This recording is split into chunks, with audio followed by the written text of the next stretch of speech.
Hello friends, welcome to Vidyarth सेतु।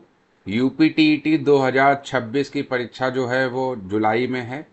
उसके लिए maths की तैयारी के लिए मैं लेकर आया हूँ लेवल 1 और लेवल 2, यानी कि अगर आप प्राइमरी की तैयारी कर रहे हैं या फिर जूनियर की तैयारी कर रहे हैं, दोनों की तैयारी आप एक साथ कर सकते हैं। तो उसमें हम क्या करेंगे कि जितने भी चैप्टर्स हैं जो यूपी टेट के सिलेबस में हैं, अभी तक के जितने भी पेपर हुए हैं यूपी टेट के, यूपी टेट 2011 से शुरू हुआ है और 2022 तक जो है वो आखिरी हुआ है। तो 2011 से लेकर 2022 तक के जो है वो सभी क्वेश्चंस चैप्टर वाइज जो है इसमें कवर करेंगे। क्वेश्चंस के साथ साथ जो कॉन्सेप्ट जो यूज़ करने होंगे वो भी देखेंगे। बहुत सारी ट्रिक के पीछे नहीं भागेंगे, क्योंकि एग्ज़ाम के समय में ट्रिक जो है वो काम नहीं आती है और एग्ज़ाम के प्रेशर में हम लोग ट्रिक जो है भूल जाते हैं कि कोई पर्टिकुलर ट्रिक जो है वो याद की जाए। जहाँ पे जो चीज़ ज़रूरत होगी उसके हिसाब से उसको देखेंगे। तो आज के इस वीडियो में नंबर सिस्टम के जितने भी क्वेश्चंस अभी तक पूछे गए हैं 2011 से 2022 तक के, वो सारे क्वेश्चन हम लोग कवर करेंगे। और वीडियो थोड़ा लंबा भी हो सकता है, इसलिए पूरा देखिएगा। इसको देखने के बाद आपके नंबर सिस्टम से किस तरीके के क्वेश्चंस पूछे जाते हैं यूपी बोर्ड में, वो आपका पूरी तरीके से क्लियर हो जाएगा। तो चलिए शुरुआत करते हैं आज के इस क्लास का। इसमें पहला जो आपका क्वेश्चन है वो क्वेश्चन ये है यूपी टेट का। ये 2022 का जो आखिरी पेपर हुआ था यूपी टेट का अभी तक, उसमें पूछा गया हुआ है। कह रहा है कि the sum of two natural number is 8।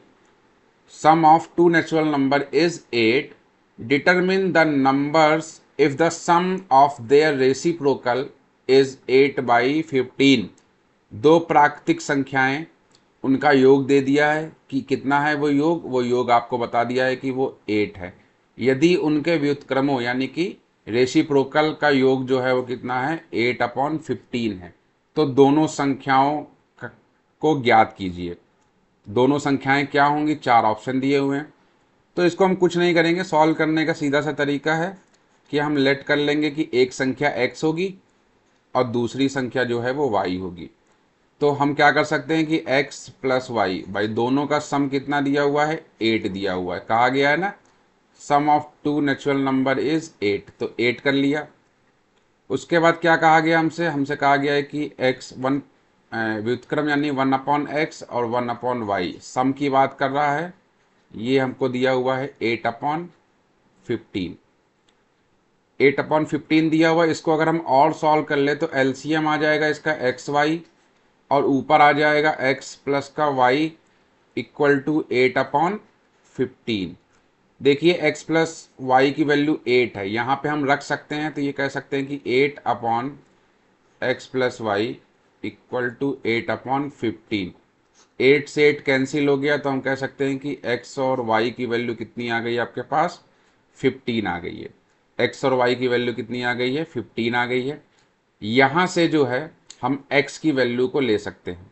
यहाँ से हम x इक्वल टू वैल्यू निकाल ले, तो अगर यहाँ से x इक्वल टू वैल्यू निकाले तो x इक्वल टू कितना आ जाएगा, 15/y आ जाएगा।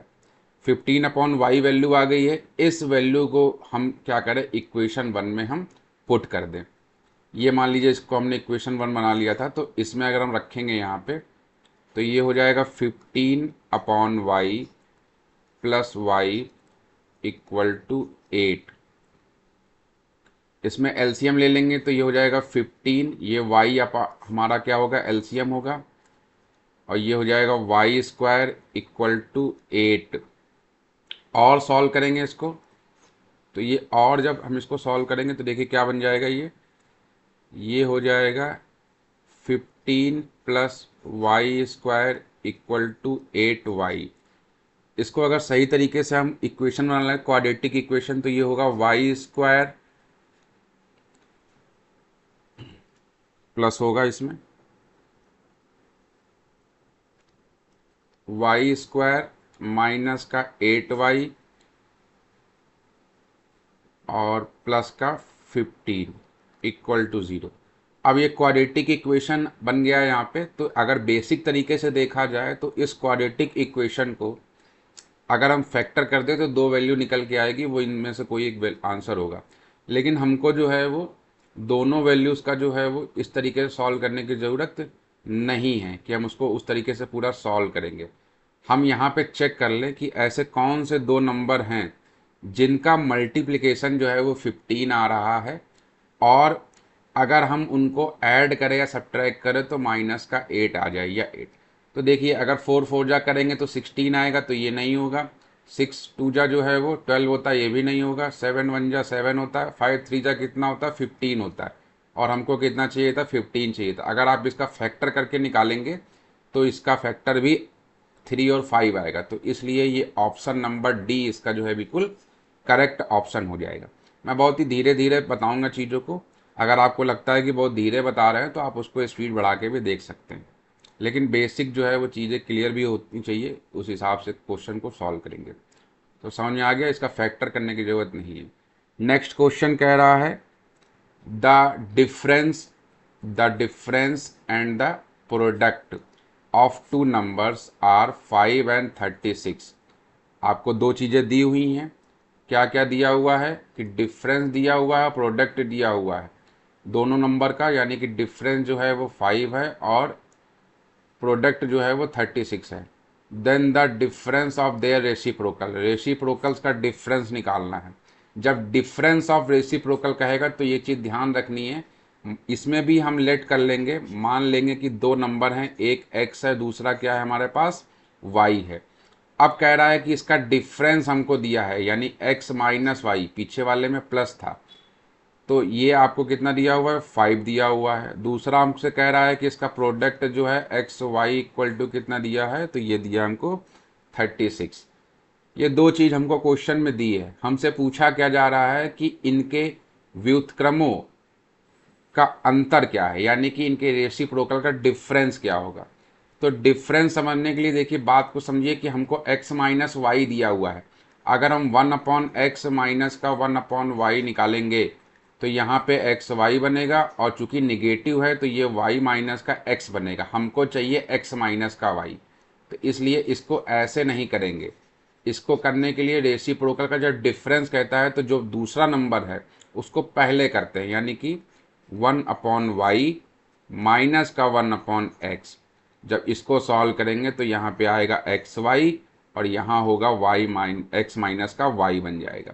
अब x माइनस का y की वैल्यू कितनी है, 5 है। x अपॉन वाई की वैल्यू कितनी है, सॉरी, x माइनस वाई की वैल्यू 5 है, एक्स वाई की वैल्यू कितनी है, 36 है। हमसे यही पूछा गया था। अब अगर मान लीजिए यहाँ पे कोई ऐसा नंबर होता, सिंप्लीफाई होता, तो हम सिंप्लीफाई करते। चूंकि ऑप्शन से मैच कर रहा है इसलिए इसका सही ऑप्शन जो है वो ऑप्शन सी होगा, 5/36।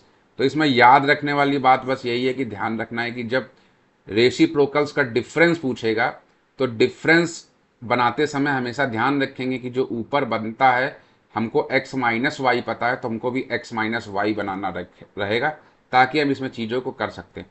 अगर जो है हम उसको उस तरीके से करते, ये मैं अदर से बता रहा हूँ कि अगर हम इसको करते हैं x minus y upon x upon y, sorry x 1/x minus 1/y equal to, ये हो जाएगा एक्स वाई, ये हो जाएगा y माइनस एक्स। तो हमको y माइनस एक्स की वैल्यू नहीं पता है, y माइनस एक्स की वैल्यू नहीं पता है। तो आप अगर इसमें जो है वो माइनस कॉमन लेंगे तो ये x माइनस का y बनेगा और ये एक्स वाई ऐसे ही रहेगा। तो यहाँ पे अगर आप रखेंगे तो ये माइनस का 5/36 आएगा। तो इसलिए x को पहले ना रख के y को पहले रखेंगे, जिससे जो है आंसर आपका जो है अच्छी तरीके से सही बिल्कुल आएगा। ये डिफरेंस में ध्यान रखिएगा, वैल्यू छोटी होती है इसलिए जो है वो हम लोग जो है वो उसको 1/y पहले लेते हैं, दूसरा नंबर। डिफरेंस में ध्यान रखना होता है, ऐड में कोई दिक्कत नहीं होती, कोई भी पहले और कोई भी बाद में लिख सकते हैं। तो इसको ध्यान रखिएगा। मैं इसको रफ कर देता हूँ क्योंकि ये इसका सोल्यूशन नहीं है। और एक एक करके मैं सारे चैप्टर्स के जितने भी क्वेश्चंस हैं PYQ के, वो सारे कवर करने वाला हूँ। तो आप सारे वीडियोस को देख के अपनी तैयारी को अच्छा कर सकते हैं। नेक्स्ट क्वेश्चन अगर देखते हैं तो नेक्स्ट क्वेश्चन कह रहा है कि एक नंबर दिया हुआ है। नंबर क्या दिया हुआ है, 16075। एक नंबर दिया हुआ है, कह रहा है is divided by a number to given quotient 167 and remainder 43।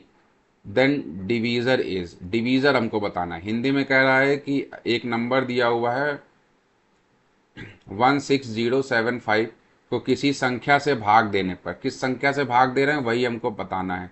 किसी संख्या से भाग देने पर भागफल जो है वो क्या आ रहा है, 167 आ रहा था तथा शेष फल कितना आ रहा है, 43 आ रहा है। तो भाजक बताना है, जिससे भाग देते हैं वो बताना है। तो अगर हम बेसिक तरीका अपनाते हैं जो हमने छोटी क्लास में सीखा है, ये नंबर है, हम किससे भाग दे रहे हैं हमको नहीं पता, हमने मान लिया एक्स से हम भाग दे रहे हैं, हमको नहीं पता किससे भाग दे। जब भाग दे रहे हैं तो ये आपका जो है वो भागफल आ रहा है, और 43 जो है ये हमारा क्या आ रहा है, ये शेष फल आ रहा है। क्या आ रहा है, शेष फल आ रहा है। अब बहुत ही छोटा सा, कोई ट्रिक नहीं इसमें लगाना है, हमको फॉर्मूला पता है कि क्या होता है। ये हमारा क्या है, ये भाजक होता है। ध्यान से समझिएगा, इसमें फॉर्मूला याद होना बहुत ज़रूरी है। ये हमारा क्या है, भाजक है। ये क्या है, ये भाज्य है। ये क्या है, भाज्य है। ये क्या है, ये है हमारे पास, इसको थोड़ा सा सही कर लेते हैं, रुकिए। 167, 167 ये क्या हुआ है, ये क्या है हमारे पास, ये हमारे पास भागफल है। क्या है ये, भागफल है। ठीक है, इंग्लिश में आपको पता है कि किसको क्या बोलते हैं। ये हमारा जो है क्वोशंट है, ये जो है ये जो है ये डिवीज़र है, ये डिविडेंट है, ये रिमाइंडर है। तो इस तरीके से ये इंग्लिश में और हिंदी में चीज़ें होती हैं। अब फॉर्मूला क्या होता है, फॉर्मूला होता है भाज्य इक्वल टू, भाजक और भागफल का मल्टीप्लाई होता है, भाजक इनटू भागफल, और प्लस होता है शेष फल, प्लस होता है शेष फल। अब हमको निकालना है यहाँ पे, ये हमको पता है 16075 है, भाजक हमको नहीं पता है, हमने एक्स ले लिया, भागफल हमको पता है 167 है, प्लस शेष फल यानी कि रिमाइंडर हमको पता है 43 है। इसको सॉल्व करेंगे तो, सॉल्व जब इसको हम करेंगे तो क्या वैल्यू आएगी, ये चीज़ इधर आ के इसको माइनस कर सकते हैं इसमें। देखिए 16073 में से 43 माइनस करेंगे अगर हम, तो 3 में से 3 गया 0, 7 में से 4 गया 3, 061, ये आ जाएगा। यहाँ 5 है,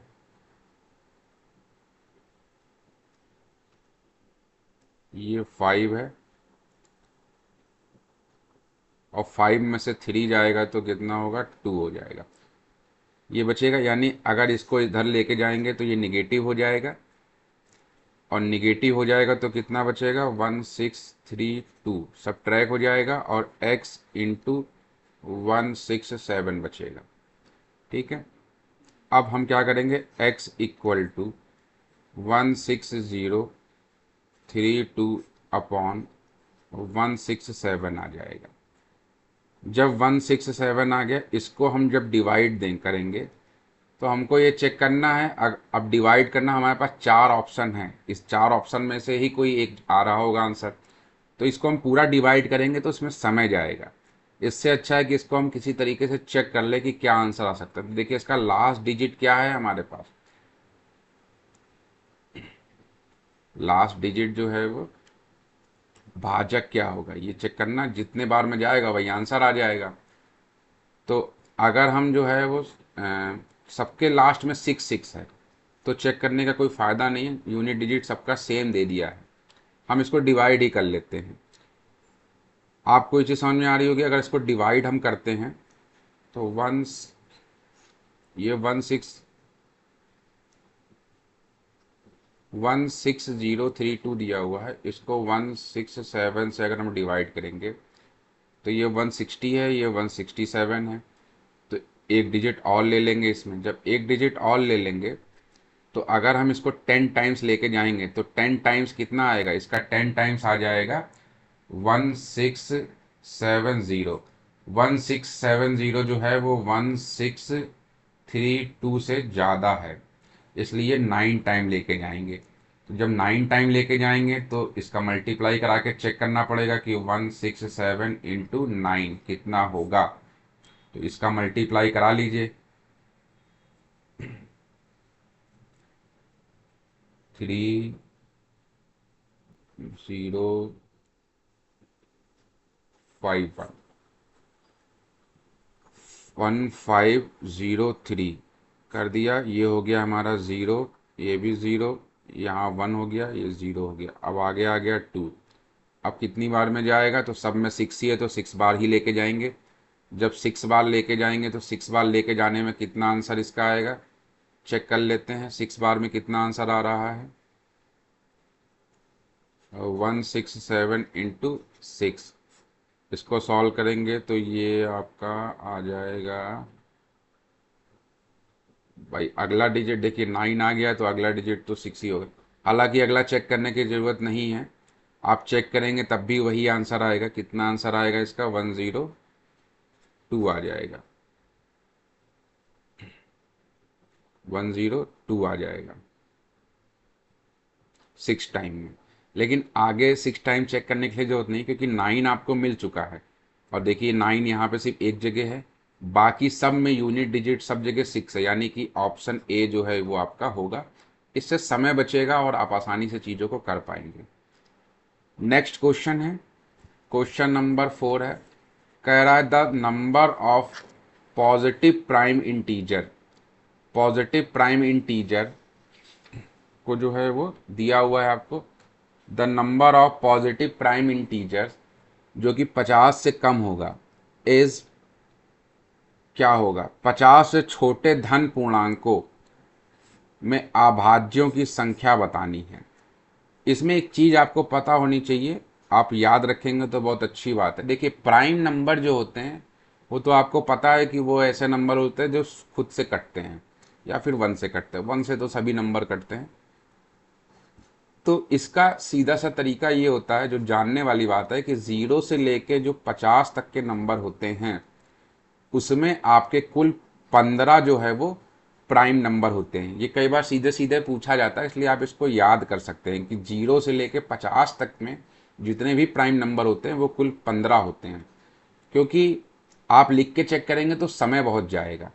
उसके बाद जो 50 से लेके 100 के बीच के जितने भी नंबर होते हैं वो कुल आपके 10 नंबर होते हैं। 50 से 100 के बीच में जो नंबर होते हैं वो आपके 10 नंबर होते हैं। और अगर इसको देखा जाए कि 0 से लेके 100 तक कितने होते हैं, तो जाहिर सी बात है कि इन दोनों को ऐड कर देंगे तो हो जाएगा 25। तो ये आपको चीज़ें याद होनी चाहिए कि कितने नंबर जो है वो होते हैं। अगर आपको ये चीज़ याद होगी तो आप बड़े आसानी से कर पाएंगे। अब इसमें कह रहा है कि 0 से 50 के बीच में, 50 के बीच में कितने नंबर होंगे, तो टोटल 15 नंबर होंगे और वही आपका जो है वो आंसर हो जाएगा। अब अगर आपसे पूछ दे कि बताइए 50 से 100 के बीच में कितने हैं, तो 10 होंगे, तो आप 10 आंसर दे सकते हैं। अगर आपसे पूछ दे कि 0 से 100 के बीच में कितने होते हैं, तो 25 होते हैं। तो ये चीज़ याद रखनी है कि 0 से 50 के बीच में प्राइम नंबर कितने होते हैं, अभाज्य संख्याएं कितनी होती हैं, तो 15 होती हैं। 50 से 100 के बीच में अभाज्य संख्याएं कितनी होती हैं, तो 10 होती हैं। और 0 से 100 के बीच में कितनी होती है, तो आप इसको ऐड कर लेंगे, 0 से 50, 50 से 100, तो हो जाएगा कुल 25। तो इसका सीधा सा आंसर आपके पास आ गया।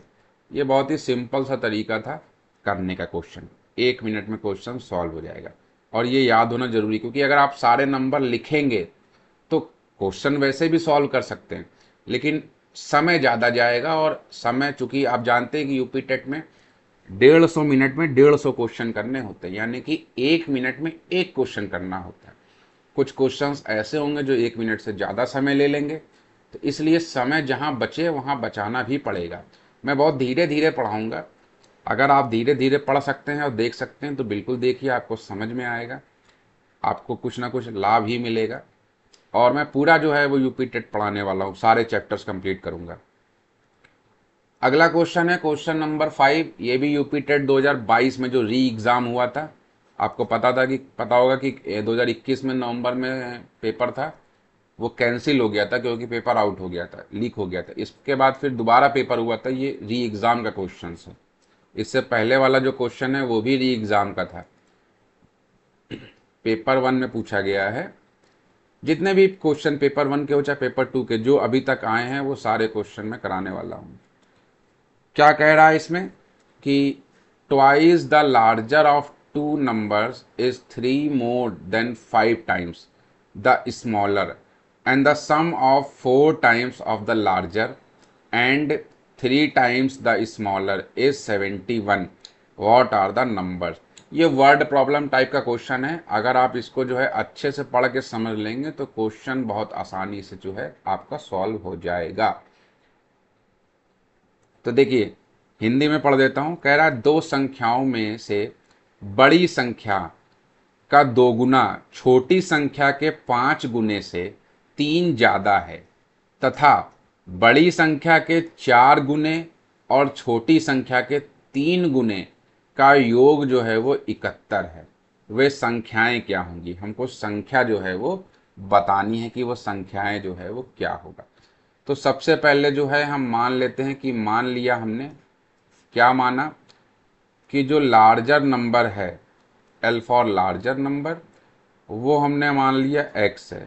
उसके बाद जो स्मॉलर नंबर है, एस एन मतलब स्मॉलर नंबर, वो हमारा वाई है। देखिए एग्ज़ाम में भी आप शॉर्ट में ही लिखेंगे। आपको कोई बोर्ड का एग्ज़ाम तो देना नहीं है कि पूरी तरीके से आप अच्छे से लिख के जो है दिखाएंगे, क्योंकि इतना स्पेस भी नहीं होता है और हम लोग के पास इतना समय भी नहीं होता है कि एग्ज़ाम में हम उस तरीके से इसको कर पाएँ। तो हमने ऐसे सेलेक्ट कर लिया कि लार्जर नंबर जो है वो आपका एक्स है और स्मॉलर नंबर जो है वो वाई है। आप बड़े ध्यान से, अब चाहे हिंदी का पढ़ लीजिए चाहे इंग्लिश का पढ़ लीजिए। कह रहा twice the larger of two numbers, twice the larger. तो लार्जर क्या है भैया, एक्स है, तो हम इसको 2x कर लेंगे, ट्वाइस कर लिया। इसमें कह रहा है कि 3 more than 5 times the smaller number. किसके बराबर है, स्मॉलर नंबर के 5 गुने के, और इसमें 3 ज़्यादा है। तो ये इक्वेशन बन गई। यहाँ तक का जो है हमारा एंड तक का जो है वो काम हो चुका है। हिंदी में अगर देखें ज़्यादा है, यहाँ तक का जो है वो हो चुका है। तथा, अब तथा के बाद देखेंगे बड़ी संख्या के 4 गुने, बड़ी संख्या के 4 गुने। तो बड़ी संख्या क्या है हमारे पास, बड़ी संख्या हमारे पास है, बड़ी संख्या हमारे पास है x। तो बड़ी संख्या के 4 गुने और छोटी संख्या के 3 गुने। छोटी संख्या क्या है, y है, उसका 3 गुने का योग प्लस कर देंगे, कितना है 71 है। ये एक चीज और बता दीजिए, वे संख्याएं क्या होंगी, वे संख्याएं क्या होंगी। तो ये तो बन गया। इसको भी हम अगर इस तरीके से अरेंज कर लें, तो इसको हम अरेंज अगर करेंगे तो ये होगा 2x माइनस का 5y और इक्वल टू में हो जाएगा 3। अब चाहे आप इसको इक्वेशन 1 बना लो और चाहे इसको इक्वेशन 2 बना लो, आप जिसको चाहो उसको इक्वेशन 1 2 बना सकते हैं। अब हम क्या कर लें कि जो हम लोग पढ़ते थे ना इक्वेशन को सॉल्व करने के तरीके, वो कर लेते हैं।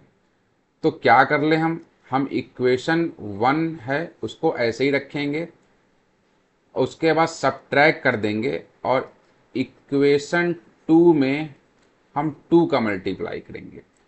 क्यों 2 का मल्टीप्लाई कर रहे हैं, 2 का मल्टीप्लाई करने से हमारा जो x है वो बराबर, अगर हम इसमें 2 का मल्टीप्लाई करा देंगे तो 2 2 जब 4x हो जाएगा। अब आपके मन में सवाल आएगा कि x को ही क्यों कट कर रहे हैं, सब्ट्रैक्ट करना पड़ रहा, y को करें। अगर y को करेंगे उससे भी क्वेश्चन हो जाएगा, लेकिन y को बराबर करने के लिए यहाँ पे 3 है, यहाँ पे 5 है, तो इक्वेशन 1 में हमको 5 से मल्टीप्लाई कराना पड़ेगा और इक्वेशन 2 में हमको 3 से मल्टीप्लाई कराना पड़ेगा। तो मल्टीप्लिकेशन ज़्यादा कराना पड़ेगा, थोड़ा सा टाइम ज़्यादा लग सकता है, इसलिए x को सॉल्व कर रहे हैं।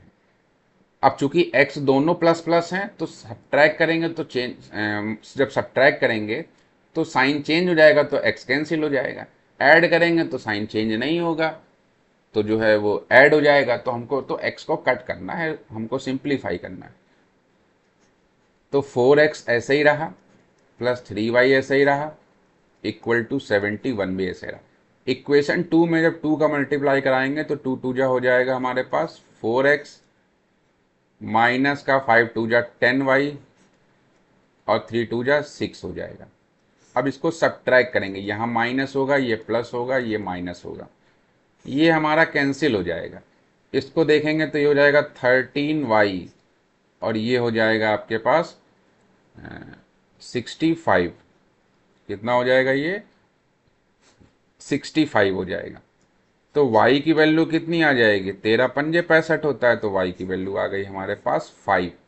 अब देखो, आप चाहो तो यहीं पे आंसर लगा सकते हैं। जाहिर सी बात है कि ये वाला x की वैल्यू होगा, ये वाला y की वैल्यू होगा, तो y की वैल्यू एक ही है जहाँ पे 5 दिख रहा है। वैसे तो x की वैल्यू भी कहीं पे नहीं दिख रही है, तो ऑप्शन तो ए हमारा बिल्कुल सही हो जाएगा। लेकिन आप तसल्ली के लिए आप एग्ज़ाम में यहीं पे आंसर लगा सकते हैं, आंसर आ गया। लेकिन हम तसल्ली के लिए क्या करते हैं, x की वैल्यू भी निकाल के देख लेते हैं। तो x की वैल्यू को क्या कर दें कि x की जो वैल्यू, सॉरी y की जो वैल्यू आई है, y की जो वैल्यू आई है y इक्वल टू 5, इसको हम इक्वेशन सेकेंड में पुट कर दें। तो 2x माइनस का 5 इंटू 5 इक्वल टू 3, ये हो जाएगा 2x इक्वल टू 3। 5 5 जा कितना होता है? 25 हो जाता है। तो 2x इक्वल टू कितना हो जाएगा? 28 हो जाएगा। तो x इक्वल टू कितना हो जाएगा? 14 हो जाएगा। तो x की वैल्यू भी 14 आ गई और y की वैल्यू 5 आ गई। तो ये दोनों वैल्यू आपकी आ गई है। हालांकि मैंने आंसर बताया था आपको कि एक वैल्यू अगर मैच कर गई, अगर एग्जामिनर जो क्वेश्चन बनाएगा ऑप्शन उसमें एक जैसे दे देता, कहीं और भी 5 होता, यहाँ भी मान लीजिए 5 होता, तो फिर हमको x की वैल्यू भी निकालने के बाद ही आंसर बता सकते थे। लेकिन यहाँ पे चूंकि 5 एक ही दिख रहा है, x में भी y में भी सब जगह एक ही, तो इसका सीधा सीधा आंसर हम यहाँ पे दे सकते हैं। ठीक है, नेक्स्ट क्वेश्चन देखते हैं। अगला क्वेश्चन कह रहा है कि अगर जो है हम 12 10 12 नंबर दिया हुआ है 1 2 1 0 1 2 इज डिवाइडेड बाई 12, अगर हम 12 से डिवाइड करते हैं तो रिमाइंडर क्या होगा, हमसे पूछ रहा है। ध्यान रखिएगा, रिमाइंडर पूछा जा रहा है, तो इसमें कोई हम ट्रिक अप्लाई नहीं करेंगे, सीधा सीधा जो है क्या करेंगे, इसको हम सॉल्व करेंगे। किससे सॉल्व करेंगे? 12 से जो है वो डिवाइड करेंगे। तो 12 से जब हम डिवाइड करेंगे, इसमें डिवाइड का एक कॉन्सेप्ट यूज हो रहा है, ध्यान से देखिएगा। तो 1 टाइम जाएगा, 12 जो है वो हो जाएगा, आंसर कुछ नहीं बचेगा। उसके बाद हम 1 जो है वो नोट करेंगे।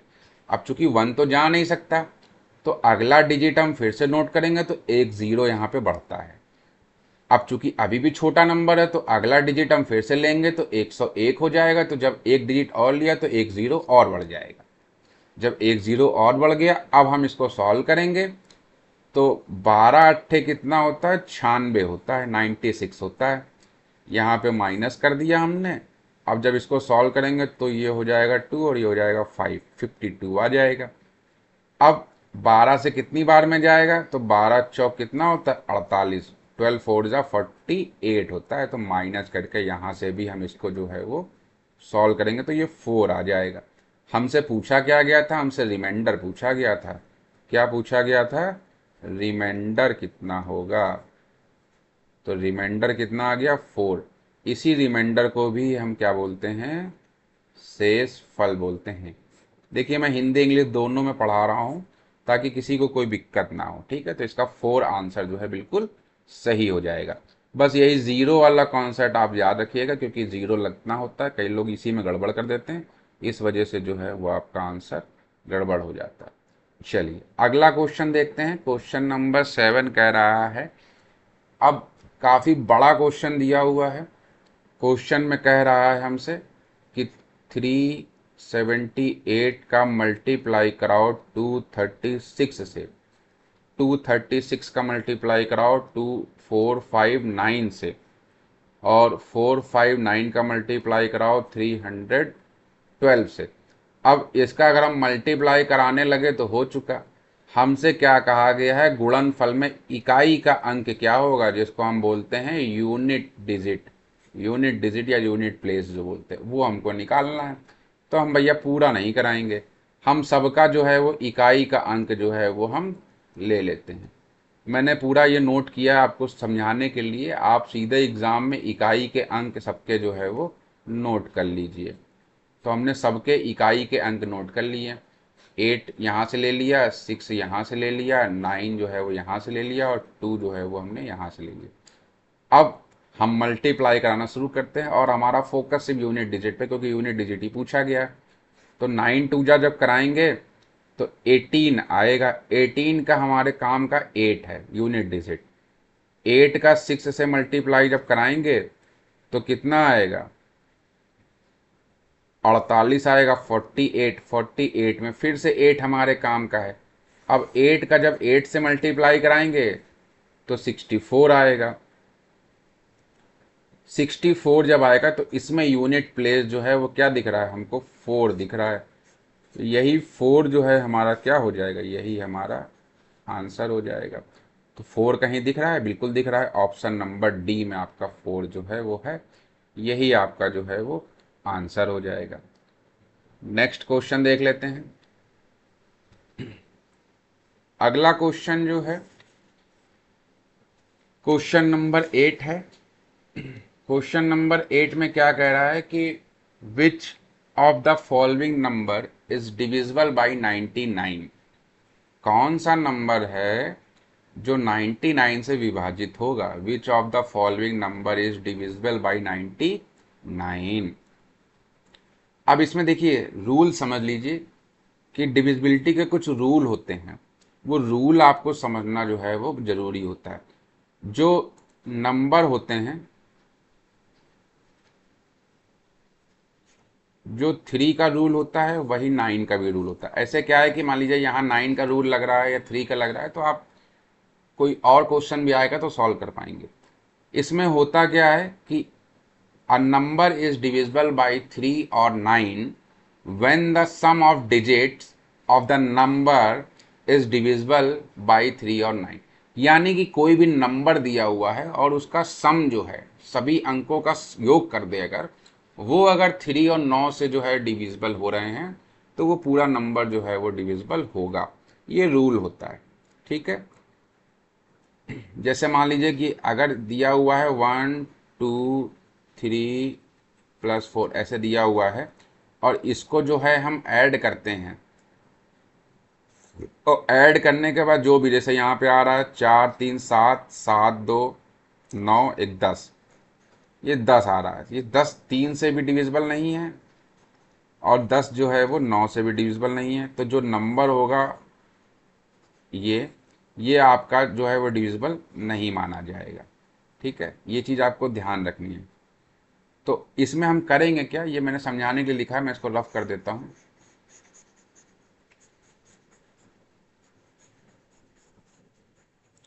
चलिए, नंबर हमको क्या दिया हुआ है, नंबर हमको दिया हुआ है 99। 99 का अगर हम फैक्टर करें तो हमको पता है कि 9 इंटू 11 होगा, सीधा सा फैक्टर।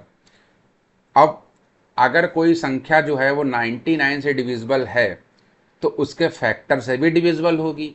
इसका मतलब कि अगर संख्या जो है 9 से डिविजिबल हो जाए और 11 से डिविजिबल हो जाए तो वो संख्या जो है वो दोनों से डिविजिबल हो जाएगी। अब बात आती है कि 11 का डिविजिबिलिटी का रूल क्या है। तो 11 का डिविजिबिलिटी का रूल ये है कि अगर जो है संख्याओं का जो डिफरेंस है, अगर डिफरेंस जो है वो आपका 0 या 11 आता है, या तो 0 आ जाए और या तो फिर जो है आपका 0 आ जाए या फिर 11 का कोई मल्टीपल आ जाए। डिफरेंस करने पे 11 आ जाए, 22 आ जाए, 23 आ जाए, तो माना जाएगा कि वो नंबर जो है वो डिविजिबल है। अब चूंकि हमसे पूछा गया है 99 से कौन सा डिविजिबल होगा, तो हम इसमें देख लेंगे। सभी अगर 9 और 11, 9 और 11 से जो है वो डिविजिबल होगा तो वो सभी जो हैं वो डिविजिबल होंगे।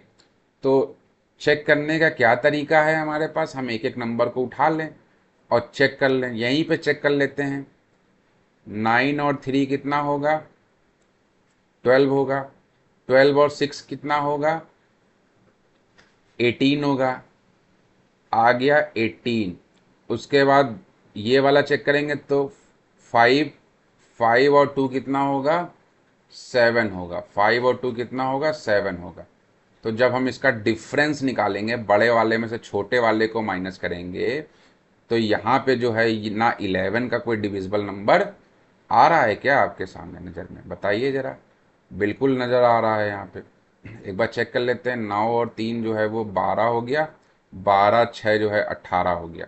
और ये है 1 और 1 और 4 जो है 5 हो गया, 5 6 7 हो गया। जब करेंगे तो 11 आ जाएगा। तो चलो भैया 11 से तो ये डिविजिबल हो रहा है। 9 से चेक कर लेते हैं। 9 से चेक करने का तरीका क्या बताया कि सबको ऐड कर दो। 9 प्लस 1 कितना होता है, 10 होगा। 10 प्लस 3 कितना होगा, 13 होगा। 13 प्लस 4 कितना होगा, 17 होगा। 17 प्लस 6 कितना होगा, 17 प्लस 23 होगा। 23 प्लस 2 कितना होगा, 25 आ जाएगा। कितना आ जाएगा, 25 आ जाएगा। तो 25 आ रहा है, तो ये आपका 9 से डिविजिबल नहीं है। 9 से डिविजिबल नहीं है, इसका मतलब ये वाला ऑप्शन तो नहीं होगा। अब चेक कर लेते हैं अगला, ये वाला चेक करके देखते हैं। तो 1 4 5 हो जाएगा। 5 और 4 कितना हो जाएगा, 9 हो जाएगा। कितना आ जाएगा, 9 आ जाएगा। 1 4 5, 5 4 9। इधर चेक करेंगे तो 1 3, थोड़ा सा इसी में हौच पौच हो जा रहा है तो इसको हम अलग से भी कर देंगे। तो 1 और 3 कितना हो जाएगा, 4 हो जाएगा। 4 प्लस 5 कितना होगा, 9 हो जाएगा। 9 माइनस 9 करेंगे तो कितना होगा, 0। मैंने बताया कि अगर कोई नंबर जो है वो अगर 11 से जो है वो डिविजिबल है, 11 से अगर डिविजिबल है तो या तो 0 आना चाहिए या फिर जो है वो 11 का मल्टीपल आना चाहिए। तो यहाँ पे ये 0 आ रहा है। अब चूंकि ये 0 आ रहा है तो हम क्या कह सकते हैं कि 0 तो आ गया, यानी कि ये 11 से डिविजिबल है। अब इसका सम चेक कर लेते हैं। 1 plus 1, 1 plus 1 plus 4 plus 3 plus 4 plus 5। Check करेंगे तो कितना होगा, 1 प्लस 1 2, 6 9, 9 और 4 कितना होगा, 13, 13 और 5 कितना होगा, 18। और 18 3 से जो है वो डिविजिबल होता है। तो इसका मतलब कि ऑप्शन सी जो है आपका बिल्कुल सही होगा। इसमें याद रखने वाली बात यह है कि नंबर दिया था 99, तो 99 का जब हमने फैक्टर किया तो 9 और 11 दो नंबर्स आए। अब इन दो नंबर्स में हम देखेंगे, ऐसा ऑप्शन ढूंढेंगे जो 9 और 11 से दोनों से डिविजिबल हो जाए। 9 से कैसे पता चलता है कि 9 से विभाज्य है संख्या, वो चेक करने के लिए हम उसके सभी डिजिट्स का सम कर देते हैं और सम में ऐसा कोई नंबर आ जाए, जैसे यहाँ पे आप देख रहे हैं 18 आ गया था, ये आ गया 18 आ गया। तो 18 3 से जो है वो डिवाइड होता है, सॉरी 9 से डिवाइड होता है। 9 दूना के 18 होता है, 9 से डिविजिबल है तो आपका जो है वो माना जाएगा। और 11 से भी डिविजिबल है, तो 11 से डिविजिबल है तो डिफरेंस कितना है आपका, इसका जब अल्टरनेट डिजिट्स का जब हम इसका डिफरेंस निकालते हैं तो 0 आना चाहिए या फिर 11 का मल्टीपल आना चाहिए, यानी कि जो नंबर 11 की टेबल में आते हैं उनमें से कुछ आना चाहिए। तो जब ऐसा आएगा तो आपका नंबर जो है वो डिविजिबल होगा। तो वो दोनों को फॉलो कर रहा है सी, तो हम आगे चेक नहीं करेंगे, इसी पे आंसर कर देंगे, यही हमारा सही आंसर हो जाएगा। अब नेक्स्ट क्वेश्चन है, चलिए यहाँ पे आपको ये भी पूछा गया, ये कैंसल्ड वाला जो पेपर था जो 2021 में हुआ था नवंबर में, ये उसका पेपर है। उसमें सेकंड शिफ्ट का पेपर तो हो नहीं पाया था, फर्स्ट शिफ्ट का ही पेपर हो पाया था। तो ये फर्स्ट शिफ्ट का क्वेश्चन है, इसमें आपको 11 की डिविजिबिलिटी का रूल और क्लियर हो जाएगा। देखिए इसको कैसे सॉल्व करेंगे। नंबर दिया हुआ है हमको, हम लिख लेंगे इसको 3 2 4 x 3 4 2। ये नंबर हमने जो है वो नोट कर लिया।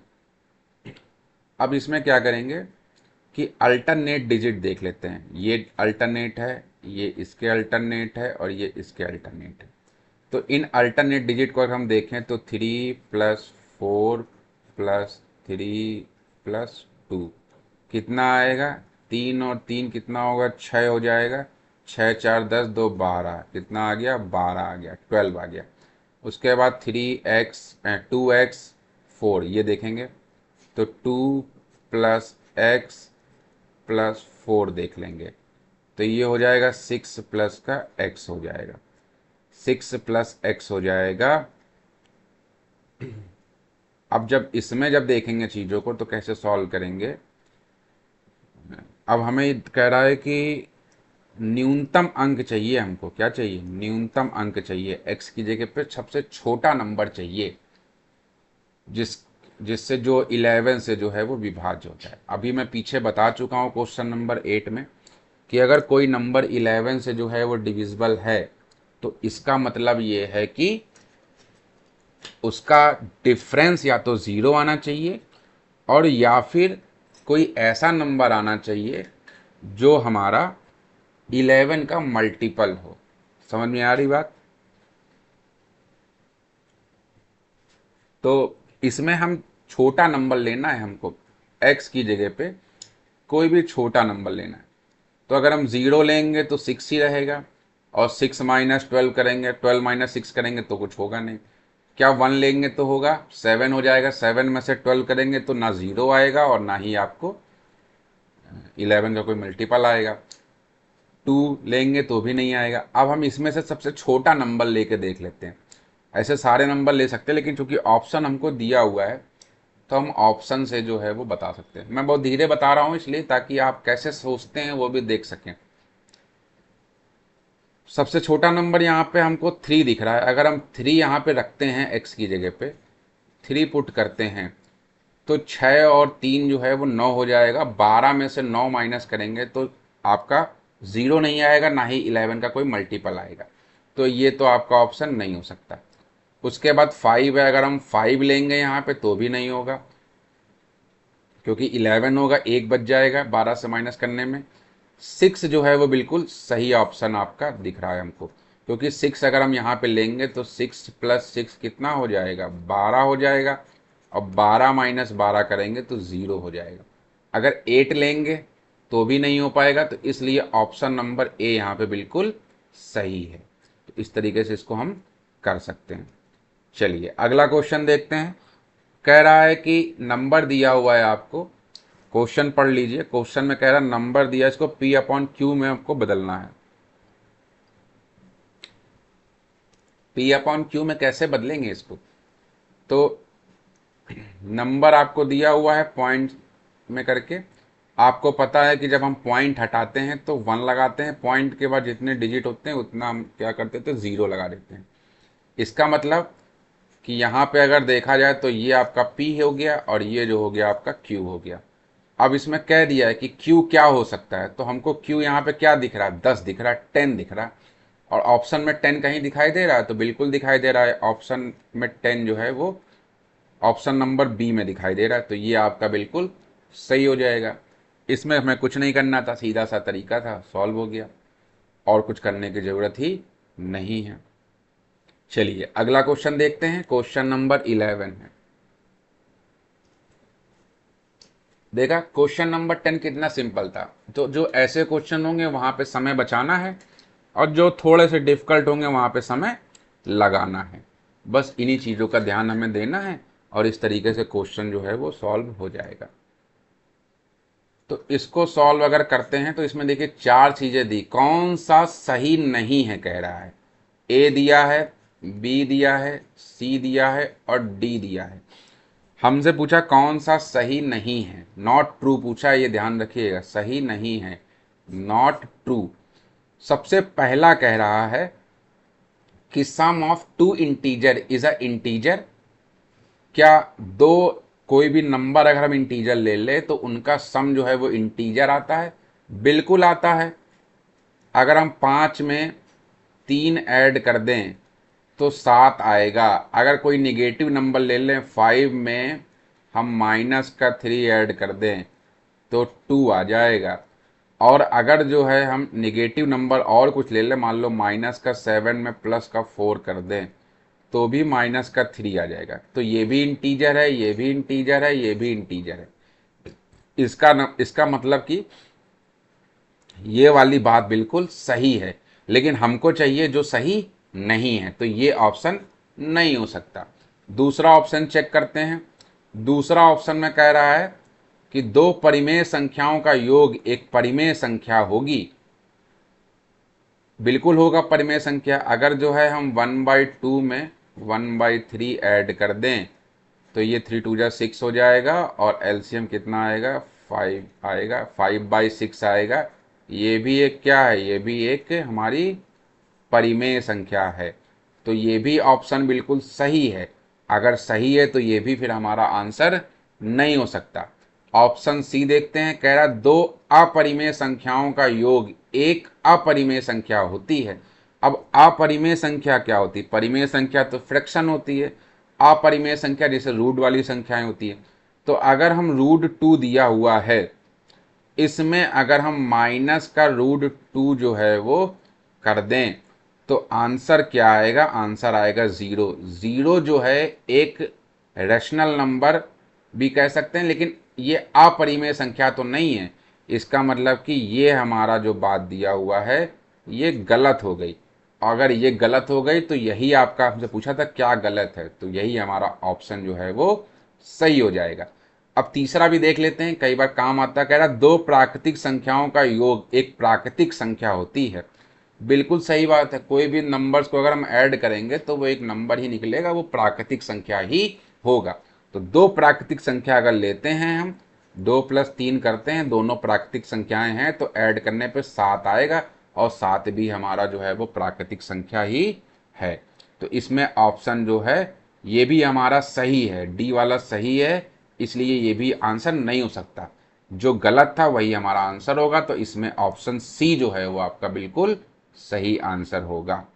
चलिए नेक्स्ट क्वेश्चन है क्वेश्चन नंबर 12। इस वीडियो में सारे क्वेश्चन कवर कराऊंगा, उसके बाद ही जो है खत्म होगी क्लास ये। तो तसल्ली से बैठ कर देखिए, नंबर सिस्टम के जितने टाइप के क्वेश्चन पूछे गए सारे क्वेश्चन आपके हो जाएंगे। क्वेश्चन नंबर 12 अब आपको करना है, ठीक है। क्वेश्चन नंबर 12 आपको अब करना है। आपको कैसी लग रही है क्लास? फीडबैक जरूर दीजिएगा, कमेंट में बताइएगा कि क्या आपको कैसा क्या लग रहा है, ठीक है। कुछ मैंने नया प्रयास किया है शुरू करने का। तो कह रहा the natural number nearest to दिया है 3070 which is completely divisible by 17। संख्या 3070 के सर्वाधिक निकट 17 से पूरी तरह विभाजित होने वाली प्राकृतिक संख्या क्या होगी, वही बताना हमको। तो बेसिक तरीका अपनाते हैं, सबसे अच्छी बात है। हमने भैया 17 से डिवाइड करना शुरू किया, तो 17 एकम 17, 17 दूनी 34 होता है। यहाँ 30 दिया है तो एक बार में चला जाएगा। जब एक बार में जाएगा तो यहाँ कितना बचेगा? 13 बचेगा। अब हम 7 जो है वो हमने उतार लिया। अब अगर हम 17 की टेबल को पढ़ेंगे तो 17 अट्ठे जो है वो 136 होता है। 17 अट्ठे 136 होता है, तो कैरी बचेगा कितना? हमारे पास 1 बचेगा, और आगे का 0 हम उतार लेंगे। 0 उतार लेंगे, यानी नियरेस्ट पूछा है जो सबसे पास में हो, तो या तो 10 कम कर दें, और या तो इसमें 7 अगर हम ऐड कर दें तो 17 होता आखिरी में। तो 17 से 17 पूरा चला जाता, तो रिमाइंडर बचता हमारे पास 0। तो 7 ऐड करने पे पास रहेगा कि 10 कम करने पे पास रहेगा? तो 7 अगर ऐड करेंगे तो ज़्यादा नियरेस्ट नंबर होगा। इसलिए हम कह सकते हैं कि 7 अगर हम ऐड करते, जो दो नंबर हमको दिया हुआ था ये, इसमें हम क्या करेंगे? 7 जो है वो ऐड कर दे, तो 3077 आपका आंसर जो है वो हो जाएगा। ऑप्शन नंबर सी जो है ये आपका बिल्कुल सही हो जाएगा। बात समझ में आ गई? नेक्स्ट क्वेश्चन है क्वेश्चन नंबर 13। क्वेश्चन नंबर 13 में देखिए कह रहा है कि 3 नंबर दिए हुए हैं, और if the sum of the numbers, चलिए भैया सम कर लेते हैं। लिख लेते हैं 5x 9 प्लस 3 2 7 प्लस 2y8 का सम जो है कितना है 114 है। ठीक है, लार्जेस्ट वैल्यू ऑफ एक्स कह रहा है, कितनी लार्जेस्ट वैल्यू ऑफ एक्स होगा, कैन टेक इन। यदि संख्या 5x9, 3 2 7 और 2y8 का योग 1114 हो तब महत्तम संभव मान बताना है हमको। तो ऐड करना शुरू करते हैं। 8 और 7 15 हो गया, 15 और 9 कितना हो गया, 24 हो गया। तो 24 का 4 तो आपके पास आ रहा है। कैरी कितना आ रहा होगा, कैरी 2 आ रहा है। हमको x का मान बताना है। किसका मान बताना है, x का मान बताना है। तो अगर हम कुछ देर के लिए y की जगह 2 ही ले लें, क्योंकि हमें y से कोई मतलब नहीं है, हमको बताना क्या है, x बताना है। y अगर हमने 2 ले लिया यहाँ पे, तो ये हो गया 2 2 4, 2 और 2 कितना हो गया, 4 हो गया प्लस करने पे। और 4 में हम क्या ऐसा ऐड कर दें कि 1 आ जाए, क्योंकि अगला नंबर भी हमारे पास क्या है। तो 4 में अगर 6 ऐड करेंगे तो 10 आएगा, लेकिन अगर 4 में हम यहाँ पे 7 ऐड कर दें, चेक करेंगे अभी पूरा, अभी आंसर नहीं ले लेंगे कि 7 दिख गया तो आंसर ले लेंगे। तो 4 और 7 क्या होता है, 11 हो जाएगा, 11 आ जाएगा। तो 11 जब आएगा तो 11 का ये 1 आ जाएगा और कैरी आ जाएगा यहाँ पे 1। तो 2 और 1 3, 3 6, 6 5 11 और 11 पूरा पूरा दिया हुआ, यानी कि 7 जो है वो हमारा सबसे सही फिट बैठ रहा है। तो इसलिए ऑप्शन जो है वो सी आपका बिल्कुल सही ऑप्शन होगा। नेक्स्ट क्वेश्चन है क्वेश्चन नंबर 14। कह रहा है कि which rational number is bigger than rational number 0/-5। अच्छा भैया, यहाँ क्या दिया हुआ है, 0/-5 दिया हुआ है। तो अब अगर इसको कोई रैशनल नंबर हम ले लें, तो यानी ये p की वैल्यू हो गई और ये q की वैल्यू हो गई। और हमको पता है कि q जो है वो 0 नहीं होना चाहिए, q 0 यहाँ पे नहीं है, नेगेटिव नंबर है। अब सबसे छोटी संख्या बतानी है हमको, सबसे छोटी संख्या बतानी है, सॉरी सबसे बड़ी संख्या बतानी, बड़ी परिमेय संख्या बतानी है। तो देखिए इसको अगर हम सॉल्व करेंगे तो 0 ही आंसर आएगा। और यहाँ पे जितने 4 ऑप्शन दिए हैं, मैं आपको एक एक ऑप्शन बता देता हूँ, थोड़ा सा कंफ्यूजिंग हो सकता हो कि ये आपको लग रहा हो। ये 4 ऑप्शन लिखे हैं मैंने, चारों को देखिए। नंबर लाइन पे जब देखेंगे कि 0 के इस तरफ जो है वो पॉजिटिव होता है और इस तरफ जो है वो हमारा निगेटिव होता है। तो इसको सॉल्व करने पे तो 0 आ रहा है। तो जब इसको सॉल्व करने पे 0 आ रहा है, तो जितने भी निगेटिव नंबर होंगे वो सारे जो है वो 0 से क्या होंगे, छोटे होंगे। और जितने भी पॉजिटिव नंबर होंगे वो सारे 0 से बड़े होंगे। तो यहाँ पे ये निगेटिव है, ये हमारा क्या है, निगेटिव है। ये भी निगेटिव है, ये भी निगेटिव है। इसमें माइनस माइनस कैंसिल हो जाएगा, तो ये आपका जो है ये पॉजिटिव नंबर आ जाएगा। तो जब पॉजिटिव आ जाएगा तो सबसे बड़ी परिमेय संख्या जो है वो यही हो जाएगी। ये आपका ऑप्शन हो गया। इसमें कुछ नहीं है, बस घुमा के जो है वो कॉन्सेप्ट पूछ रहा है आपसे। नेक्स्ट क्वेश्चन कह रहा है दो संख्याएं x और y है। देखिए ये क्वेश्चन 2 बार आया हुआ है, एक यूपी टेट में भी आया हुआ 2021 में, और उत्तराखंड के टेट में 2020 में पूछा गया। यानी कि उत्तराखंड टेट में पहले आया है और फिर उसके बाद इसको उठा लिया है वहां से, और ये आपका 2021 में यूपी टेट में पूछ लिया गया है। कह रहा है दो संख्याएं x और y इस प्रकार हैं कि उन्हें उन्हें संख्या 6 से विभाज्य करने पर शेष फल क्रमशः 4 और 5 आता है। क्या आता है, 4 और 5 आता है। ठीक है, तब x square plus y square को पुनः 6 से विभाजित करने पर कितना जो है वो शेषफल आएगा। अब सीधी सी बात है कि x कोई एक नंबर है और एक जो है वो y कोई नंबर है। अब आप हमको बताइए, x अगर एक नंबर है और x को अगर हम संख्या 6 से डिवाइड करते हैं तो 4 बचता है, तो इसका मतलब कि नंबर 10 होगा। भाई 10 को आप 6 से डिवाइड करेंगे तो 4 बचेगा, 6 4 10, और 6 से डिवाइड करने पे यहाँ 5 आता है, तो इसका मतलब ये 11 होगा। समझ में आ गई बात। तो x और y की वैल्यू हमको पता चल चुकी है। अब कह रहा है कि x square plus y square, और इसको डिवाइड करेंगे किससे, 6 से डिवाइड करने पर कितना शेष फल बचेगा। तो x की वैल्यू क्या है, 10 था, 10 का स्क्वायर कर देंगे। y की वैल्यू 11 है, 11 का स्क्वायर कर देंगे। ये हो जाएगा हमारा 100, प्लस ये हो जाएगा 121 हो जाएगा। इन दोनों को ऐड कर देंगे तो 221 आ जाएगा। अब इसको हम सीधा डिवाइड करके चेक कर लेते हैं 221 से। 221 को 6 से डिवाइड करके चेक करते हैं। तो 3 से अगर हम डिवाइड करेंगे तो 3 से डिवाइड करने के बाद ये बचेगा हमारा 18, और 18 से करने पे यहाँ बचेगा 4, कैरी गया 1, और 6 से डिवाइड करेंगे तो 6 छंग 36 आता है, माइनस करेंगे ये आ जाएगा हमारे पास 5। ये आपका आ गया 5, और ऑप्शन ए जो है वो बिल्कुल हमारा सही आंसर होगा। ठीक है, चलिए अगला है क्वेश्चन नंबर 16। क्वेश्चन नंबर 16 में जो है कह रहा है कि कोई प्राकृतिक संख्या m के लिए गुणनखंड, क्या दिया हुआ गुणनखंड, एक तो m दिया हुआ है, दूसरा दिया हुआ है m+2 दिया हुआ है, और तीसरा दिया हुआ है m+4 दिया हुआ है। हमेशा विभाजित हो, हमेशा विभाजित हो, तो हमको निकालना क्या है, निकालना है हमको m। क्या निकालना है हमको, चलिए देखते हैं क्या हो सकता है।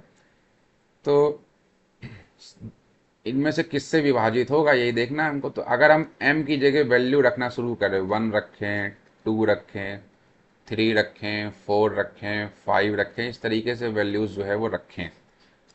ज़्यादा वैल्यू नहीं रखेंगे, हम एक दो वैल्यू रख के चेक कर लेंगे, आंसर हमारा जो है वो आ जाएगा। तो सबसे पहले हम m=1 पुट करेंगे, तो यहाँ पुट करेंगे ये यहाँ पे, ठीक है, तो ये 1 हो जाएगा।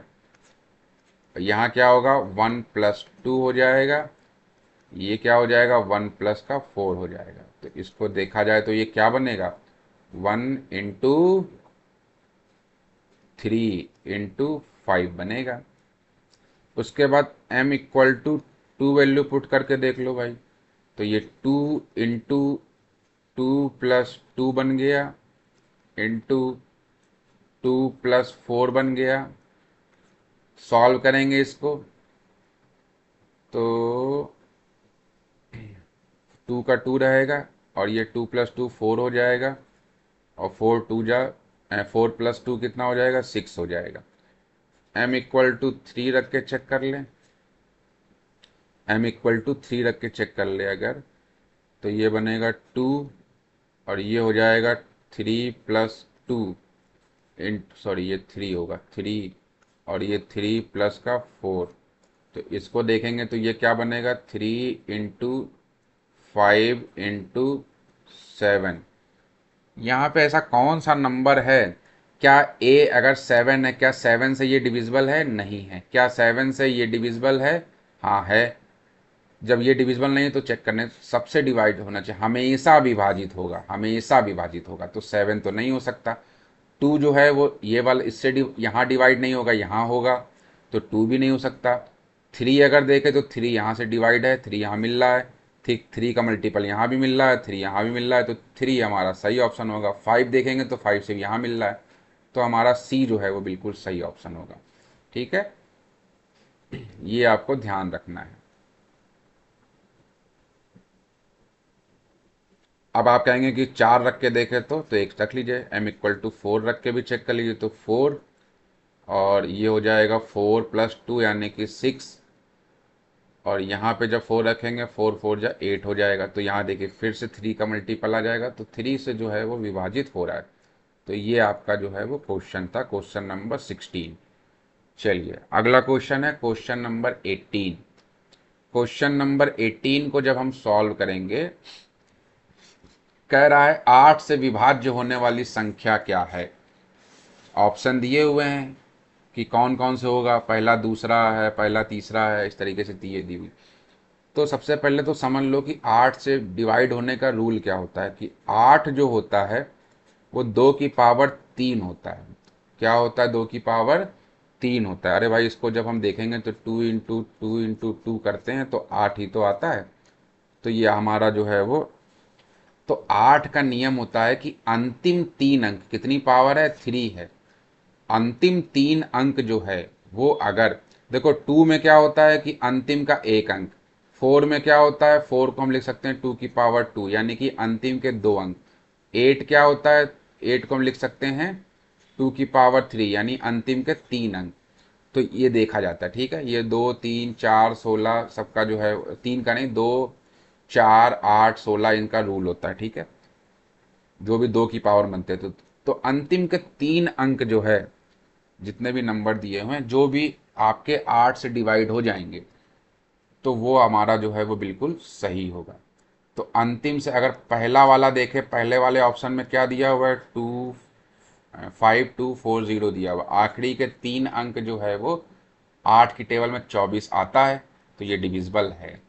सेकंड वाला जो है देख लेते हैं, 5 2 2 0। तो 8 का 8 16, 16 आएगा। यहाँ कितना बचेगा? 6 बचा। 60 हो गया। 60 नहीं आता है तो ये हमारा आंसर नहीं होगा। थर्ड वाला जो है देखते हैं। अब देखिए सेकंड वाला हमारा नहीं कट रहा, तो जहां जहां सेकंड आपको दिख रहा वो ऑप्शन आपका नहीं हो सकता, यानी 2 ऑप्शन हमारे एलिमिनेट हो गए। अब थर्ड यहाँ पे भी है, थर्ड यहाँ पे भी है, फोर्थ एक अलग से यहाँ पे है, तो हम सबसे पहले फोर्थ ही को चेक कर लेते हैं। ये ऑप्शन एलिमिनेट करने के तरीके होते हैं ताकि जल्दी से हमारा क्वेश्चन जो है वो सॉल्व हो जाए। तो यहाँ पे अगर हम देखेंगे तो फोर्थ वाले में अगर हम इसको देखें तो ये अंतिम के 3 अंक हैं, 124 है। 124 को अगर हम 8 से डिवाइड करेंगे तो एक बार जाएगा 8 और बचेगा हमारे पास 4, 44। 44 आता नहीं 8 की टेबल में, तो ये नहीं होगा। अब जब सब कर लिया तो लगे हाथ जो है लास्ट वाला, इसको भी चेक कर ले। अब चूंकि फोर्थ वाला नहीं कट रहा तो ये ऑप्शन बी भी जो है वो नहीं होगा। तो अब हमारे पास ऑप्शन सी ही बचा। थर्ड वाला चेक कर लेते हैं। तो यहाँ पे फिर से 12 है, 8 में जाएगा एक बार, तो कितना बचेगा? 4 बचेगा और 48 बचेगा। तो 8 का 8 16, 3 24, 8 32, 8 5 40, 8 6 48। तो ये भी आपका जो है वो सॉल्व हो रहा है। तो इसका मतलब कि आपका ऑप्शन फर्स्ट और थर्ड जो है वो सॉल्व हो रहा है। तो ये आपका जो है ऑप्शन नंबर सी इस बिल्कुल सही ऑप्शन होगा। क्वेश्चन नंबर 18 देख लेते हैं। 18 में कह रहा है कि यदि दो संख्याओं का अंतर तथा गुणनफल क्रमशः 5 और 36 है तो उनके व्युत्क्रमों का अंतर बताइए। व्युत्क्रमों का अंतर के लिए मैंने पहले या दूसरे क्वेश्चन में बताया था कि बाद वाला नंबर को पहले लिखते हैं। यहाँ पे भी वही चीज़ अप्लाई करके देखेंगे, ठीक है। तो दोनों का अंतर, एक संख्या x है और एक y है, तो दोनों का अंतर कितना दिया हुआ है? 5 दिया हुआ है। दोनों का मल्टीप्लिकेशन कितना दिया हुआ है? तो ये आपके पास दिया हुआ है 36 दिया हुआ है। दोनों का व्युत्क्रम, दोनों का व्युत्क्रम तो y हमारा बाद का नंबर है, तो 1/y माइनस का 1/x, क्योंकि यहाँ पे निगेटिव दिया हुआ है। ये हो जाएगा xy और ये हो जाएगा x माइनस का y। x माइनस का y की वैल्यू 5 दी हुई है और इसकी वैल्यू दी हुई है हमारे पास 36 दी हुई है। तो ऑप्शन नंबर डी जो है बिल्कुल सही हो जाएगा। अब इसमें आप क्या करते हैं? 1/x माइनस का 1/y अगर करते हैं कि पहले x लिया तो x का व्युत्क्रम और फिर y लिया तो y का व्युत्क्रम, तो देखिए क्या बनता? x माइनस एक्स वाई बनता, यहाँ बनता y माइनस का x, और हमको क्या पता है? हमको पता है x माइनस का y। तो यहाँ निगेटिव में आंसर आता है, इसलिए इसको जो है हम नहीं लेते हैं। ये हमने पीछे वाले क्वेश्चन में भी बताया था। क्वेश्चन नंबर फर्स्ट या सेकंड था, मुझे याद नहीं है, उसमें से ही कोई क्वेश्चन था, स्टार्टिंग में ही बताया था। तो इसलिए इसका ध्यान रखिएगा, बहुत ज़रूरी है। चलिए नेक्स्ट क्वेश्चन आपके पास दिया हुआ है कि एक नंबर दिया हुआ है, गुणनफल में इकाई का अंक पूछ रहा है, क्या होगा? क्या पूछ रहा है? इकाई का अंक बताइए क्या होगा। तो जब भी इकाई का अंक ऐसे पूछे तो 4 से जो पावर है क्या दिया हुआ है 2153 दिया हुआ है कि होल पावर है 167। तो 167 को 4 से जो है वो डिवाइड कर दीजिए। तो 4 चौके 16 और 4 एकम 4 जाएगा, तो 4 चौके 16 तो कैंसिल हो गया, 4 एकम 4 जाएगा। तो कैरी कितना बचेगा, कैरी बचेगा आपके पास 3 बचेगा। ये 3 जो बचा ये शेष फल है, ये ध्यान रखिएगा, क्वेश्चन मत समझ लीजिएगा कि ये है शेष फल है। क्या है ये, रिमाइंडर। ठीक है, 3 है हमारा। तो किसका 3 है, अब इकाई का अंक यहाँ क्या है 3 है, तो 3 के ऊपर पावर कितनी लगा दें, 3 जितना शेष फल मिला है। तो 3 इंटू 3 कितना हो जाएगा 27, यानी कि 27। इसमें इकाई का अंक क्या दिख रहा है आपको, ऑप्शन नंबर बी यानी कि 7। ऑप्शन नंबर बी इसका बिल्कुल सही हो जाएगा। चलिए क्वेश्चन नंबर 20 देख लेते हैं। z का मान ज्ञात करना है यदि वो 9 से विभाज्य हो। अब 9 से विभाज्य जो है वो मैं रूल आपको बता चुका हूं, तो आप क्वेश्चन को रोक के देख सकते हैं कि क्वेश्चन को सॉल्व कर सकते हैं। क्या दिया हुआ है 417 z 8 दिया हुआ है। तो 9 का रूल क्या होता है कि अगर हम सारे नंबर्स को डिजिट को ऐड कर दें तो ऐड करने पे जो है वो ऐसा नंबर आना चाहिए जो 9 से विभाज्य हो। 3 का भी यही होता है, तो 4 और 1 5, 5 और 7 कितना होता है 12, 12 8 कितना होता है 20। अब 20 में यहाँ पे कुछ कहा नहीं है कि मैक्सिमम या मिनिमम, तो हम क्या रख दें जो 9 से हमारा विभाज्य हो जाए। तो सीधा सा तरीका है कि हम एक एक ऑप्शन करके चेक कर लेते हैं कि क्या रख दें, क्या रख दें इसमें। अगर हम 6 रखेंगे तो 26 होगा।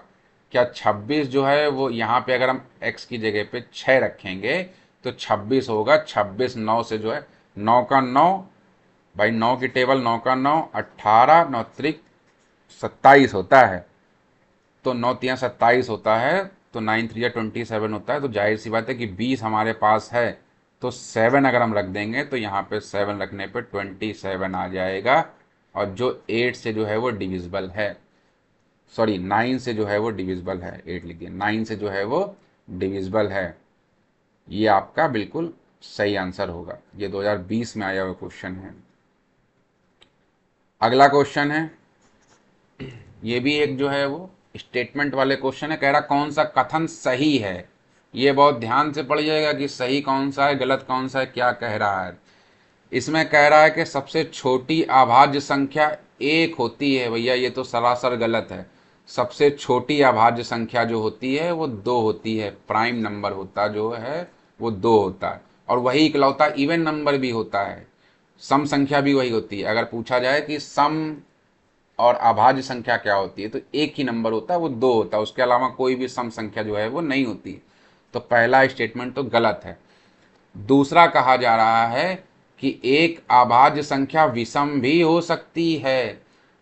सॉरी, एक भाज्य संख्या जो है वो विषम भी हो सकती है। बिल्कुल हो सकती है।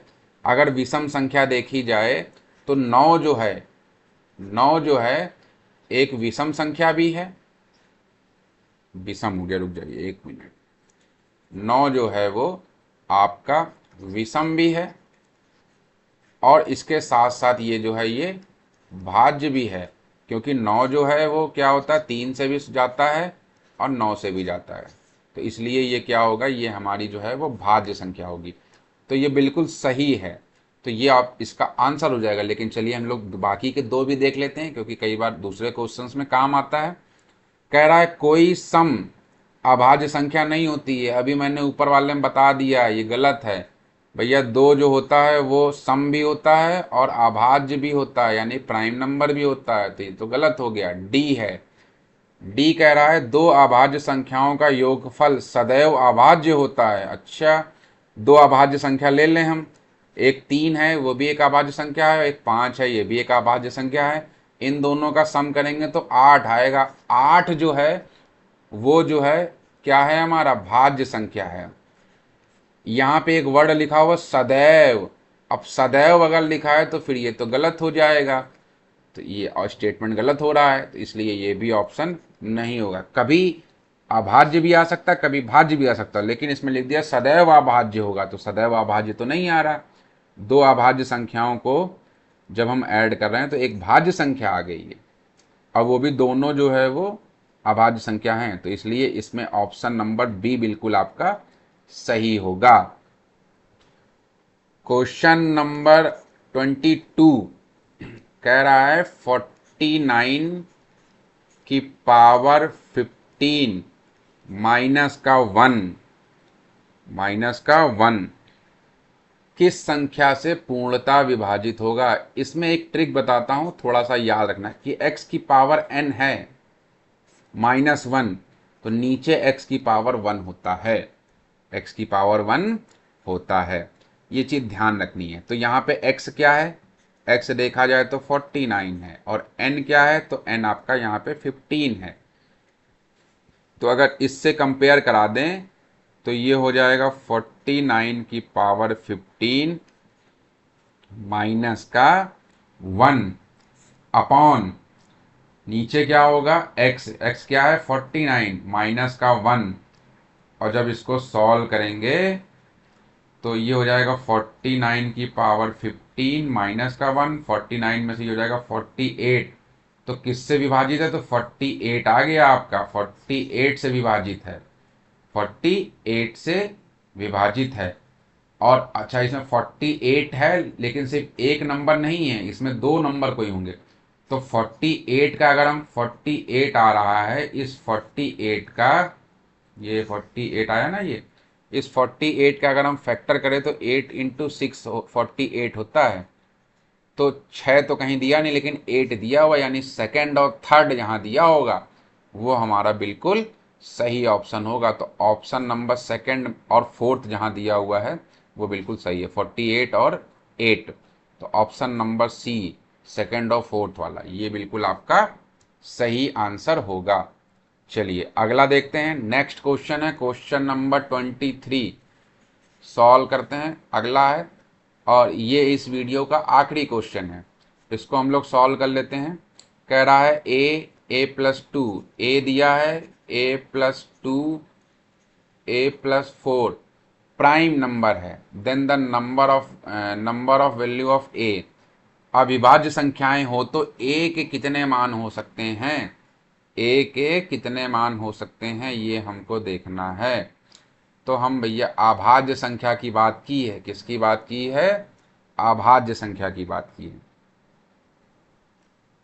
तो अगर जो है हम a की जगह अभाज्य संख्या रखें तो 2 एक अभाज्य संख्या है, 3 एक अभाज्य संख्या है, 4 नहीं रख सकते क्योंकि 4 एक अभाज्य संख्या नहीं है। तो एक दो वैल्यू रख के हम चेक करते हैं कितने मान जो है वो हो सकते हैं। ठीक है, 5 जो है वो भी एक अभाज्य संख्या है, तो जब हम रखेंगे यहाँ पे देखिए इसमें रखेंगे यहाँ पे तो 2 बनेगा जब 2 रख रहे हैं, क्या रख रहे हैं a=2, तो 2 बनेगा, 2 2 4 हो जाएगा। अब आगे रखने की जरूरत नहीं है क्योंकि 4 एक अभाज्य संख्या नहीं है। तो अगला लग के देखते हैं, पुट a=3, जब हम 3 यहाँ पे रखेंगे तो 3 हो जाएगा, a की जगह a+2 की जगह रखेंगे तो 3+2 5 हो जाएगा, बिल्कुल सही है, अभाज्य संख्या आया है। अब यहाँ 3+4 रखेंगे तो 9 हो जाएगा, 9 हमारी अभाज्य संख्या नहीं है, इसका मतलब ये भी जो है वो नहीं रख सकते हैं। अब जो है वो अगला रखेंगे, पुट a=5, a= जब 5 रखेंगे तो a की जगह क्या आएगा 5 आ जाएगा, a+2 की जगह कितना आ जाएगा 5+2, 5+2 कितना हो जाएगा 7, 7 भी एक अभाज्य संख्या है। उसके बाद a+4 यानी कि 5 प्लस का 4, तो यहाँ पे भी जब रखेंगे तो ये आपका 9 आ रहा है, यानी कि ये भी नहीं होगा। तो हम देख रहे हैं यहाँ पे, क्या देख पा रहे हैं हम यहाँ पे कि जब भी हम रख रहे हैं वैल्यू को, क्या कह रहा था हमसे, यदि a+2 a+4 अविभाज्य संख्याएं हो तो a के कितने मान हो सकते हैं, a के जो है वो कितने मान हो सकते हैं। तो हमने देखा कि जब हमने रखा यहाँ पे, अच्छा टू का आगे वाला रखेंगे तो ये हो जाएगा 6, 6 भी एक अभाज्य संख्या नहीं है। तो यहाँ पे भी एक वैल्यू आ रही है, यहाँ पे भी एक वैल्यू आ रही है, और यहाँ पे भी एक वैल्यू आ रही है। जब भी हम कोई भी अभाज्य संख्या रख रहे हैं तो तीन में से सिर्फ एक अभाज्य संख्या बन रही है। तो कितने संभावित मान होंगे? तो एक संभावित मान होंगे। ये आपका जो है वो ऑप्शन नंबर बी 1 जो है बिल्कुल सही होगा। अगर ये क्वेश्चन समझ में ना आया हो तो आप दोबारा जो है वो इसको देख सकते हैं। और अगर वीडियो पसंद आया हो तो लाइक कर दीजिए और अपने साथियों के साथ शेयर कर दीजिए। और इसी तरीके से अगले वीडियो में हम लोग दूसरे फ्रैक्शन के जो है क्वेश्चंस को करेंगे। उसके बाद फिर जो है वो इंडेसेस और सेट्स के क्वेश्चंस को करेंगे, घातांक और करणी वाले। तो आज के इस वीडियो में बस इतना ही। अगर आपको वीडियो पसंद आया है तो विद्यार्थी सेतु के साथ जुड़े रहिए, लाइक कर दीजिए वीडियो को, शेयर कर दीजिए और सब्सक्राइब कर दीजिए। ठीक है, थैंक यू फॉर वॉचिंग।